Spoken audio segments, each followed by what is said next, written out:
فرمایا بتائیں جناب آپ کی شکایت آئی ہے. پہلی شکایت یہ ہے کہ آپ پہلے فجر کے وقت ملتے تھے، اب اشراق چاشت میں ملتے. حضرت سعید بن عامر رضی اللہ تعالیٰ عنہ کہنے لگے حضور اگر آپ نہ ہوتے کوئی اور پوچھتا تو میں کبھی نہ بتاتا. حضور میری مجبوری یہ ہے کہ میری بیوی بیمار ہو گئی ہے اور معذور ہو گئی ہے ٹانگوں سے. میں غریب آدمی ہوں، نوکر نہیں رکھ سکتا. اس بھلی مانس عورت نے 30 سال میری نوکری کی ہے، اب وہ بیمار ہو گئی ہے تو کیا میں اس کو چھوڑ دوں؟ میں سویرے اٹھ کے اپنے گھر میں جھاڑو دیتا ہوں، برتن دھوتا ہوں، آٹا گوندتا ہوں، روٹی پکاتا ہوں اور اپنی باوفا بیوی کے منہ میں لقمے ڈالتا ہوں.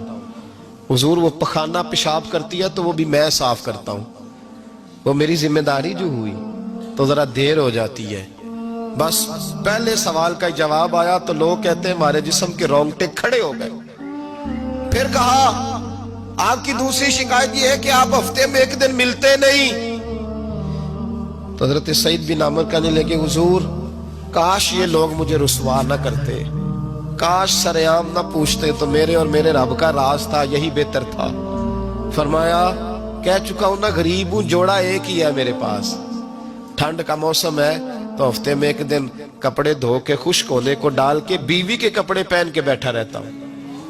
اور ذرا شام ہو جاتی ہے باہر آنے میں تو کیا کروں، نہیں آ پاتا.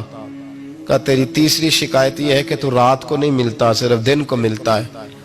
حضرت عمر کہتے ہیں اپنی سفید داڑھی جناب سعید بن عامر نے زور سے پکڑ لی. کہنے لگے عمر یار ادھر دیکھنا ہے کوئی بال کالا، سفید نہیں ہو گئے سارے؟ اس کا مطلب ہے پھل پک گیا، پتہ نہیں مالک کب بلا لے. گناہوں کی لسٹ بڑی لمبی ہے. مصلی پہ بیٹھ کے مالک کو مناتا رہتا ہوں، اس کو کہتا ہوں یہاں پردے رکھے ہیں تو وہاں بھی میرے پردے رکھنا. میں ساری رات دن میں نے رکھا ہوا ہے مخلوق کے لیے، رات رب کے لیے رکھی ہے. عمر کیا کروں، وہاں بھی تو جانا ہے نا، نہیں مل پاتا. حضرت عمر کی آنکھیں آنسوؤں سے بھر گئیں. فرمایا چل چوتھی بات بتا. کبھی کبھی بے ہوش کیوں ہو جاتا ہے روتے روتے؟ تو پھر رونے لگے. کہنے لگے حضور میں نے 40 سال کی عمر میں کلمہ پڑھا ہے. جب 40 سال کے گناہ یاد آتے ہیں تو پھر مجھ سے صبر نہیں ہوتا اور سوچتا ہوں اگر ایک گناہ کا پتہ تے سارا ہے نا سردار نو کیتیاں دا، من آنم کے من دانم، پتہ تے سارا ہے سردار نو کیتیاں دا. اور جب 40 سال کی خطائیں یاد آتی ہیں تو رو پڑتا ہوں اور سوچتا ہوں اگر مالک نے کھڑا کر کے پوچھا تو جواب کیا دوں گا. عمر میرے لیے دعا کر، رب میری 40 سال کی خطائیں بخش دے. حضرت عمر رونے لگے.